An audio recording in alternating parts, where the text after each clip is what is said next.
سرگودا سے خبر شامل کرتے ہیں، جہاں نامعلوم شخص مجھے اپنی بیوی ظاہر کر کے بدنام کر رہا ہے، جینا حرام کر دیا ہے۔ جہاں جاتی ہوں وہاں خود پہنچ جاتا ہے۔ خاندان اور رشتہ داروں میں منہ دکھانے کے قابل نہیں رہی۔ تمام افراد اسے گنہگار سمجھ رہے ہیں۔ 17 سالہ لڑکی حصول انصاف کے لیے عدالت میں پیش ہوگی۔ فاضل عدالت نے بذریعہ پولیس ملزم عمر عباس کو طلب کیا تو وہ شادی کی تقریب میں شرکت کرنے والے تمام باراتی شادی کارڈ اور شادی کی تقریب کی ویڈیو عدالت میں لے آیا۔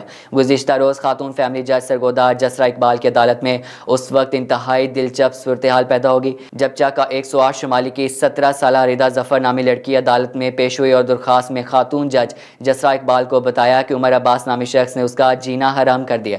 ہر جگہ اس کو اپنی بیوی ظاہر کرتا ہے، اکثر اس کے گھر کے باہر بیٹھا رہتا ہے اور کہتا پھرتا ہے کہ میں اس کی بیوی ہوں، جبکہ میں اس کو جانتی تک نہیں اور آج تک اسے دیکھا تک نہیں۔ عمر عباس کے الزام تراشیوں کی وجہ سے اس کے گھر کے تمام افراد اور رشتہ دار اس پر شک کر رہے ہیں اور وہ اس سے طرح طرح کے سوالات کر رہے ہیں جس کا وہ جواب دینے سے قاصر ہے۔ خاتون کا کہنا ہے کہ اگر یہ سلسلہ بند نہ ہوا تو وہ خودکشی پر مجبور ہو جائے گی، جس پر فاضل خاتون جج نے بذریعہ پولیس عمر عباس نامی شخص کو عدالت میں طلب کیا تو اس دوران ملزم اپنے ساتھ وہ تمام باراتی عدالت میں لے آئے جو شادی میں شریک ہوئے تھے۔ عمر عباس اس دوران عدالت کو نکاح نامہ بھی دکھایا، شادی کارڈ بھی دکھایا اور وہ شادی کی فلم بھی دکھائی جس میں عدالت میں کھڑی ردا ظفر نہ صرف دلہن بنی بیٹھی تھی بلکہ اپنی سہیلیوں سے مٹھائیاں بھی کھا رہی تھی، اور ویڈیو فلم نکاح نامے پر دستخط بھی کرتے ہوئے عدالت کو بھی دکھایا۔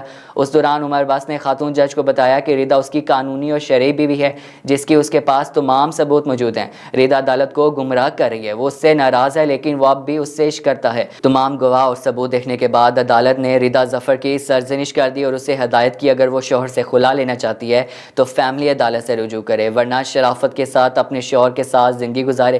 فاضل عدالت نے ردا ظفر کی طرف سے دائر کیا مقدمہ خارج کر دیا۔ شوہر کی طرف سے مقدمہ کی پیروی سرگودا بار کے معروف قانون دان محمد جاواز بیگم ایڈوکیٹ کر رہے تھے۔